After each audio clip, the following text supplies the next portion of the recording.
the place. Good morning, good morning, morning, good morning, morning.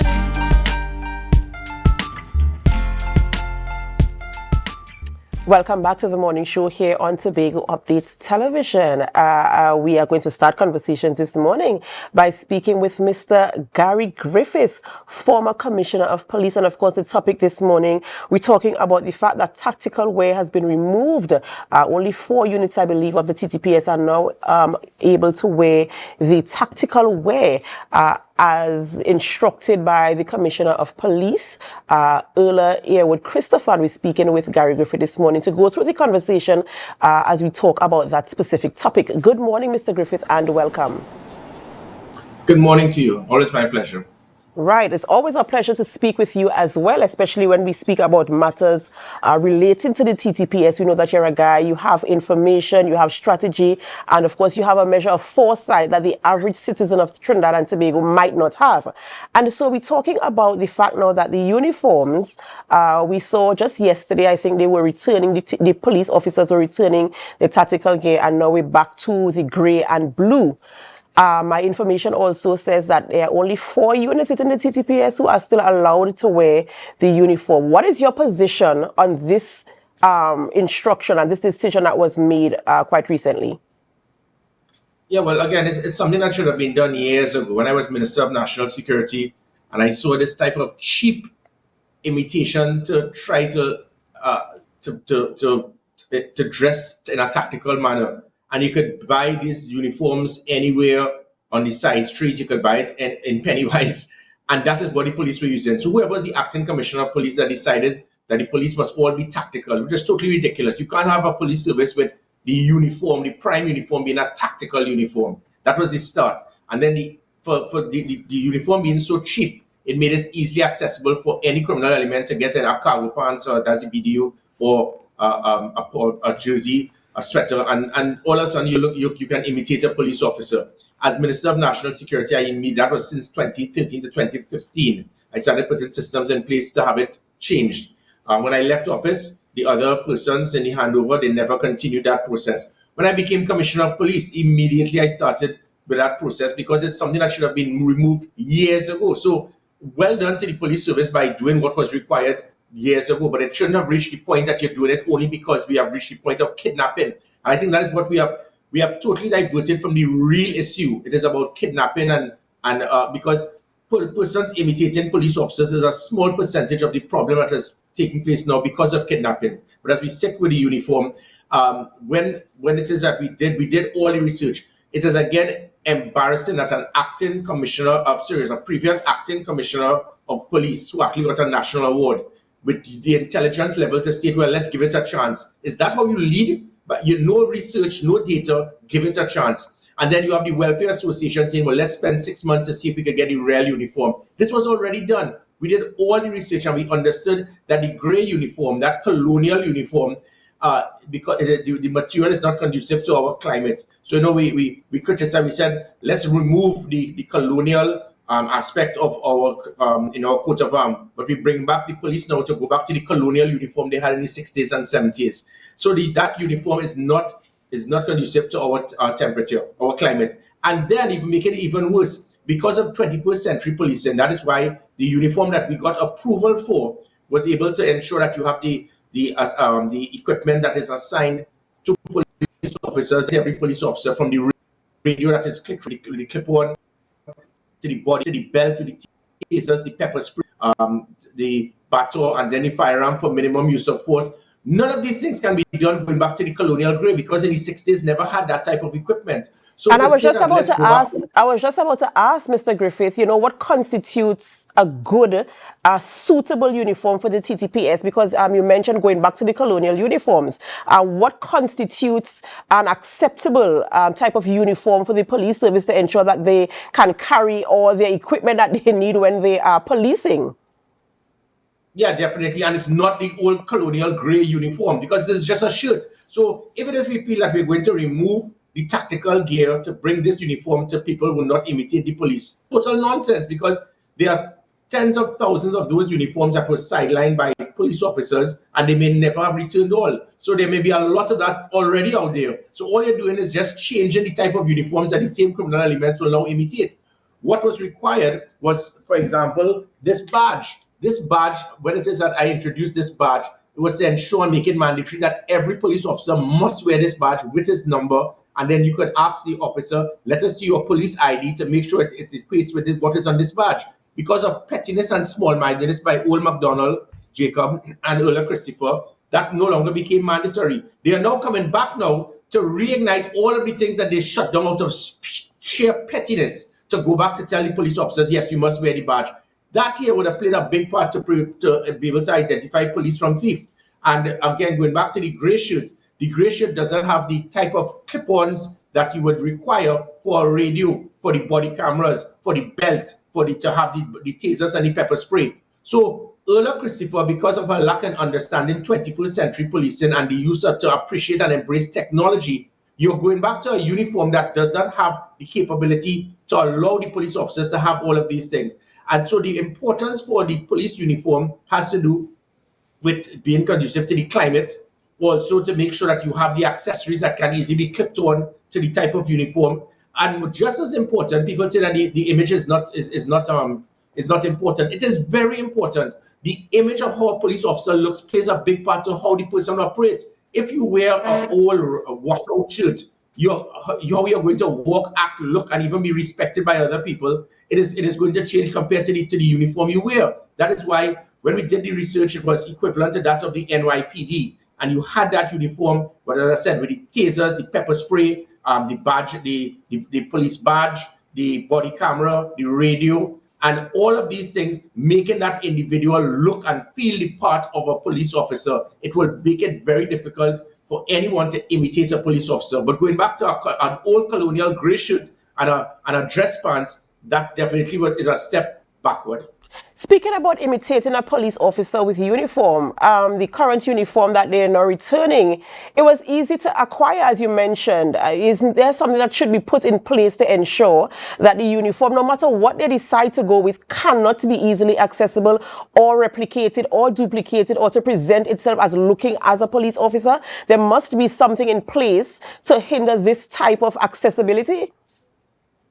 Yes, and maybe it is you should be an advisor to this present police commissioner, because what you said, you've hit the nail on the head. She is so totally clueless and totally does not have the capability to understand these things. So by just saying, let's move away the tactical gear and give them back the colonial gray shirt and a dress pants, and that's going to be the avenue. No, as I said, you've got tens of thousands of these uniforms that would have been shelved by officers who did not return it. So they will have other persons who can now imitate police officers just using a different uniform. What was required is what we did. There's something called the RFID, that radio frequency ID. That RFID, with what we put in all of these uniforms that we got approval for. How did we get the approval? I was able to reduce $100 million annually in overtime corruption and utilize those funds to establish the social media monitoring unit, the gender-based violence unit, the police marine branch, the operational command center, the commissioner's command center. For the first time ever, body cameras, pepper spray, tasers for police officers, and also the uniform. So the uniform, as I said, it would have allowed persons to have access to all the different types of equipment. But just as important, I think even the most important, the RFID would be a barcode that would be placed on all of the uniforms. So if at any time there's the uniform, you can find uniform anywhere, you can automatically pinpoint it to that officer. That is how it is. You can make sure that police officers will not be lending their uniform, or if they lose their uniform, it is used by a criminal element. And now we can know who is the police officer who was lethargic and did not do his job to make sure he secured his uniform and did not report it if it was stolen. You don't have that with the gray shirt. That gray uniform, you can easily look at the material, go and purchase the material somewhere and make the uniform, and then you still wouldn't be able to pinpoint if it was a legitimate police uniform or not. The RFID code would have done exactly what you said. It would have been able to pinpoint and to every single uniform to link it to a police officer. That is what Earl Christopher and Old MacDonald Jacob did not understand or appreciate, to embrace technology and utilize technology like that. By going back to the 60s uniform, it is not going to do anything to assist in lifting the morale, the image of the police officers. It is not going to lift the respect that the public will have of the police service. Listen, just 3 years ago, public trust and confidence in the police service was 59%. And again, in contrast to the foolish comment by a political leader who said that it had nothing to do with good policing and leadership, it was because of COVID. 59%. That was in an era where all over the world police officers were being despised because of abuse of authority or even absenteeism. We didn't have one police officer being absent during that period. We had police officers being motivated. These are the things that lift the moral and motivation of police officers. How you look, making sure that you're given the respect, making sure that there's public trust and confidence in the police service. How you look has a big part to play in it. The uniform has a big part to play in it. Going back to the 60s, using an old washout gray uniform that is not conducive to our climate, and it does not allow you to have the attachments required for 21st century policing, and you do not have the RFID barcode to pinpoint who owns each uniform. It is now a step again. You took 2 steps forward and now 3 steps back.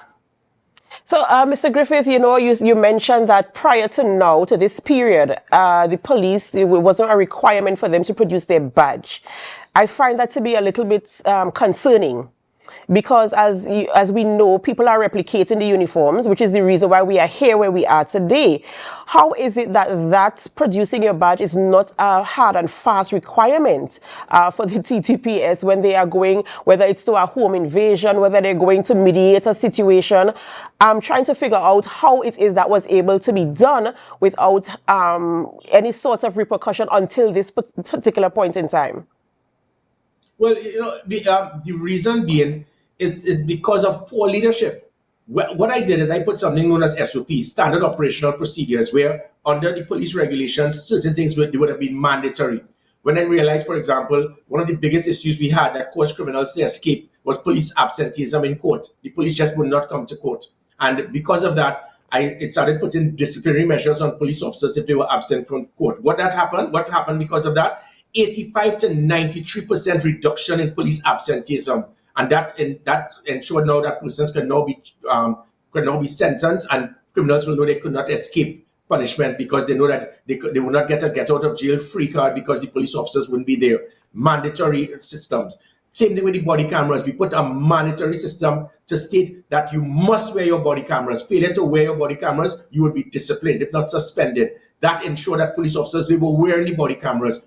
All of those things were removed after I left office because of pettiness or ignorance or incompetence or politics by old MacDonald Jacob and earlier Christopher. So it was mandatory for police officers to attend court. That has now stopped since I left. So now police officers are no longer attending court, many of them. It was mandatory to wear the body cameras. They removed that standard operational procedure to ensure that police officers can be disciplined because Gary Griffith implemented it. And it's the same thing with the badges. It was mandatory for you to have the badge. They decided to remove it because Gary Griffith implemented it. So when you put all of these things and you remove it because you're either petty, incompetent, you're a dinosaur, you don't understand 21st century policing, these are the things that will take place. So we go back to police officers not attending court. We go back to police officers not wearing the body cameras, and nothing is done. We had dozens of police shootings and not one body camera was worn. Every police officer should have been suspended for not having his body camera because that was under the police standard orders and standard operational procedure. The same thing with the badges. Why did you state that it was no longer mandatory that you must have that badge? And the badge would have played a big part.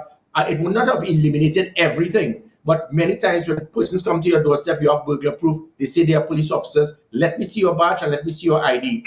So on many occasions, you wouldn't have just opened the door because you see someone in tactical gear and a polo jersey that has TTPS on it. So all of these little things, they may be small things, but it adds up towards improving the police service, minimizing the possibility of rogue elements standard of the Trinidad and Tobago Police Service. But always remember, this is the individual that got 30% less than Gary Griffith by qualified experts internationally for application of a police company. And this incompetent, backward police put her as first and still stated now that she's doing very well and she has a good rating. That is the standard we have reached in this country. And what happens is because of politics. When a politician hires a president who can handpick members of a police service commission to do something like that, to impose somebody like that on this country, it is the citizens who suffer.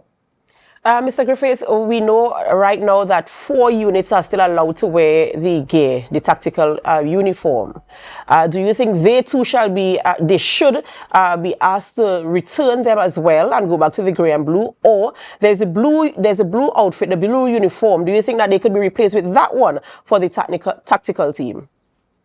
Well, what I did again, as police, I changed those specific units, whether it be Special Operation Response Team, the MOPS, the Guard and Emergency Branch, the IATF. These elite units that will be the front line in operational and tactical matters.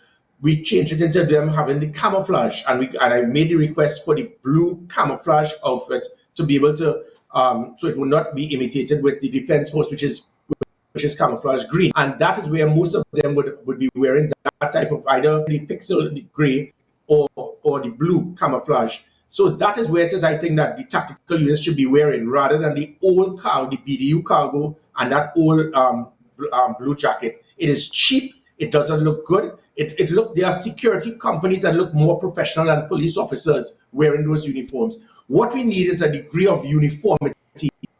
We need consistent. You can't have every place. You have one police officer in a roadblock in a polo jersey with TTPS on it that he got from a Sports and Family Day 2 years ago because he just grabbed something. He has to be on duty. Sometimes you go in police stations and see them like that. That is what I was putting in place. All 7,000 police officers, one uniform across the board. And that uniform, people will be able to understand, appreciate, and recognize that person as a police officer.